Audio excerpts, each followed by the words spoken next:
Okay, so great. You're working hard, you're working really quickly. So let's take a look at what you've done here. Pollution, the problems, and or rather the reasons and the solutions. That's what you said. Solution has been frustrating for big cities over decades. Pollution has been frustrating. Do you know honestly what I wanted this to say? What you wrote is not necessarily wrong, but I will give you a more natural alternative. So, how about this?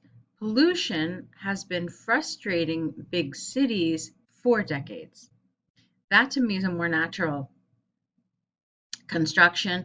You're also using frustrating then as a verb rather than having this weaker construction with has as your verb. You understand what I mean? And I just felt it was more natural. So when I read it, you could see that I kind of hesitated a little bit. It's not that it's necessarily wrong, it's just not the most natural thing. So that's my suggestion here. Pollution has been frustrating big cities for decades.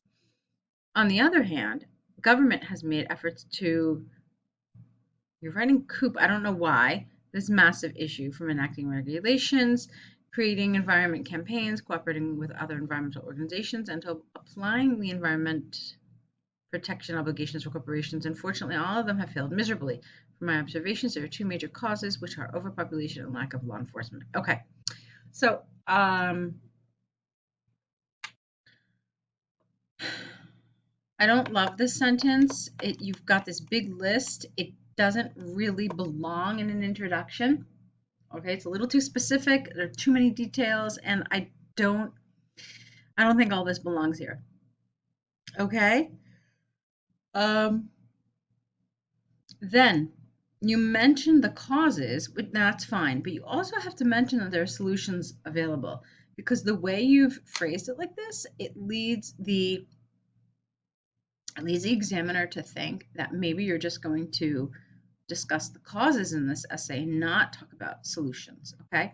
So here's my suggestion. Like I said, I already told you what to do with this. Here, rather than saying this, on the other hand, let's see, pollution has been frustrating big cities for decades. Um, there are multiple causes which have exacerbated this problem, such as X, Y, and Z, or just X and Y. However, there are numerous solutions that can counteract these negative effects. Okay, so that for me would have been just fine. Okay, succinct, to the point. You talk about the problems, you talk about the solutions, and then you're done. All right, so let's move on. To begin with, overpopulation is caused by the social habit called urbanization, where people move from rural areas or villages to cities to enhance their life. On the other hand, cities have limited land without the A and spatial area. There would be a time where, I think you mean there may be a time. There may be a time when cities cannot sustain the proper environmental AL condition because of residents' activities such as food waste. That doesn't make sense. You don't consume food waste, you consume food, okay, not food waste. Uh, let's see. So maybe, I don't know what you mean. Food consumption, waste, I don't know. I'm not really sure what you're trying to say. Or overused private vehicles. Okay, so this isn't developed enough. This is really underdeveloped. All you've done is you've told me the names of the problems. You have not gone into any detail about those problems. And you can even see from the paragraph, it's actually shorter than your introduction. All right, that should have been a really big red flag for you. So this paragraph about the problems really needs to be much more developed. Okay, so you said urbanization. Great. Well, okay, so lots of people going into the cities. So what's the problem? Why does that create a problem? So here then, I need you to explain the problem to me. Okay, more people in the cities means, first of all, more car fumes. Okay, more emissions from vehicles. Okay, it could also mean more waste in our cities that needs to be dealt with. Okay, so you needed to go into detail. You should never assume that anything is kind of self-explanatory. Believe me, in these IELTS essays, nothing is self-explanatory. You have to explain it for the examiner very clearly, and I don't think you did that. Okay, so here, even this, such as the waste or the food consumption and private vehicles, you never went into any detail about why, and so this for me was really underdeveloped. Okay, then let's go here further. I don't like further, and also I don't think that it's the right word here. I mean, apart from the fact that I don't like it, I don't think it fits. That's essentially the reason why I don't like it. I should say that. Um, you're switching sides. You're further or furthermore would make sense if you were just continuing along the same vein. You're not. You're actually switching into now what the solutions for these aforementioned problems is. So the solutions for what these aforementioned problems are. There we go. Okay, so what I would do here is rather than a word like this, I would say, despite the aforementioned problems, solutions exist. That's it. It's really very simple. So then the examiner knows, oh, okay, we're switching gears here. We're going to the other side of the issue, which is the solutions. Transmigration could be a proper solution. Okay, transmigration is the movement of people from one area to an other. One word, an, other. This is usually encouraged by the government through formal enactment of transmigration law. The other aspect that the government should consider is to prepare the destined location. Okay, readiness of spatial infrastructure, environment, and economic perspective. This language is awkward. Are important to determine the location. I would prefer this solution because it is difficult to take other alternatives. For example, one of the notable alternatives is is imposing additional taxes for private vehicles. As a resident in the Jakarta metropolitan city, it would be ineffective because public transportation provides longer commuting time. Okay. Um, Let me think about this paragraph.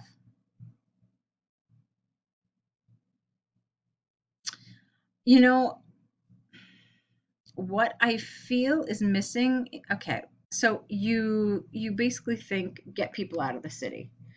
That's your solution. And perhaps develop other areas instead.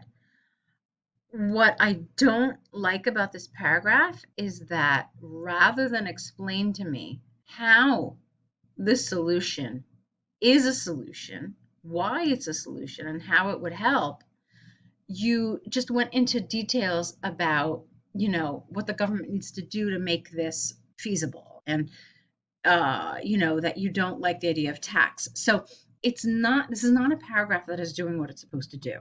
Okay.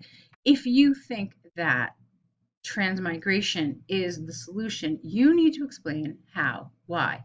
Explain to me that it would lessen the burden on our already struggling urban centers. It would develop new areas that, heretofore have been undeveloped. And then what this does is it alleviates the strain on our urban centers. So it alleviates the aforementioned carbon emissions into the environment from all those cars. It minimizes at least waste, which has to be disposed of. Okay, so you have to explain how these solutions are solutions. Okay, rather than just going into a more theoretical sort of discussion of your solution. That's not really appropriate here. And then, since you are talking about solutions, I don't love that you're then saying, oh, well, this solution wouldn't work. Well, if it doesn't work, then it really doesn't belong here. Okay. So instead, I would have preferred that you wrote something that does fit, that is a solution that would work. Okay, so let's keep going. To conclude, the root cause of pollution is overpopulation, which impacts the residents' activities that no that affect which impacts the residents' activities that affect the environment's sustainability within the cities. Therefore, it would be efficient to cut down this problem by reducing the numbers of residents so that the environment could be rehabilitated and transmigration is a proper solution for this. Okay. It's all right. I obviously cleaned up some of the grammar. So I think I've gone into a lot of detail about what this needs. For me, task achievement is clearly the issue here. There were problems with the way you developed this in both paragraphs, essentially. So those are the things I want you to work on. Here, very underdeveloped. Here, developed just in the wrong direction. So I hope that helps you to understand what you need to do. Okay, let's take a look at this bar chart. Car sales, great. Okay, so the graph shows the tight competition between 3 European car brands not in Europe region, in Europe. Okay. Or how about this, even better, 9 European countries, even more accurate. So the graph shows the tight competition. You don't even need to do this, actually. So because I don't really know that we're even talking about the competition. We're talking about just the sales. So I feel like you've added some elements that are not really being discussed here. So the graph shows the sales of 3 European car brands in 9 European countries in 2018. It shows that there are unique results that, I don't understand this, that differ between countries. I'm not sure what this means. It emphasizes that within Europe, each country has their own preference in purchasing the cars, but some examples show that the territorial closed countries have similar preferences. Okay, I don't know what that means, territorial closed. That is unclear to me. And I feel that this is too vague. Okay, this is not what you want to be doing in an overview. Instead, what you want to mention here, as far as I'm concerned, is 2 things. You could say that overall, Hungary sold the most cars while Belgium sold the fewest. And BMW appears to have sold the most cars. Okay, that's it. First, I don't understand. What does this mean, sales date? That's confusing. All right, so first look at sales date between UK and Ireland. As 2 countries who were near, BMW had emerged as the highest selling brand with more or less 100,000 cars. Okay, this behavior is also seen between Holland and Belgium. In both countries, Ford was the first place with more than 300, no, Ford was the first place with more than 300 cars sold. 300,000, sorry. Okay, so look at what happened here. You misinterpreted this graph. Okay, why? Because it's a stacked bar chart. What that means is the reason why these numbers go up like this rather than just being next to each other is because what they're trying to do here is they're trying to show you the totals. So in other words, of those 3 brands, in total, Hungary sold around 400,000 of those 3 brands. In Belgium, those 3 brands sold together, they sold just under 100,000. And you can see that by and large, Ford was the big seller here. In Hungary, you can see that the 3 car companies equally contributed to that almost 400,000. Okay, so it's like 130, 130, 130. Okay, so that's what a stacked bar chart means. So what that means when you describe your graph is you want to pay attention to these total scores, these total figures. Okay, they're important. I would spend a paragraph on them. And then you want to spend some time then going into some detail about the individual car companies, not a lot. Because you have in this particular chart, you have 36 pieces of information, and that's a lot, and you definitely don't want to talk about all of it. So you're going to have to be very selective about the information you include. Okay, I'm curious. I know this is over 150 words, but I just want to say, yep, 156. Okay. All right. So, okay, I don't agree with your treatment of this paragraph. We'll talk about it in a minute. However, the unique behavior seen in sales data, no. However, unique behavior is seen in sales data from Hungary. The data shows that the three brands had similar results S with similarly over 100. No, your grammar is really off. The data shows that the three brands had similar results with over 100,000 cars sold of each. Okay, so you did understand it. Now, okay, it looks like you understood that what the stacked bar chart is. Before, it didn't look like that because you said Ford, etc., over 300. So I was confused. You meant together. You see, I think that's what part of the problem was. When you said Ford was the first place with more than 300,000 cars sold, I thought you were referring to this number. But now that I read your next paragraph, it looks like you were taking this, adding it to, wait, no, this, adding it to this, and you came up with that 300,000. Not really important. So again, I still wouldn't have done that. Okay. Germany. It's Germany. It's not German. German is the adjective. Germany is the noun. Germany, as the home country of those brands, shows that BMW and Audi shared similar numbers. Know the similar numbers with over 100,000 cars. Okay. All right. So now let me tell you how I want to see this. Okay. The grammar is problematic, as you can see. And I don't entirely agree with the information you selected. So when I do this, here's what I do. I have a paragraph just talking about the totals, but I do it very briefly. So the top selling country was Hungary with almost 400,000 cars. In contrast, Belgium sold the least, just under, actually, no, let me try that again. Hungary sold the most cars with just under 400,000.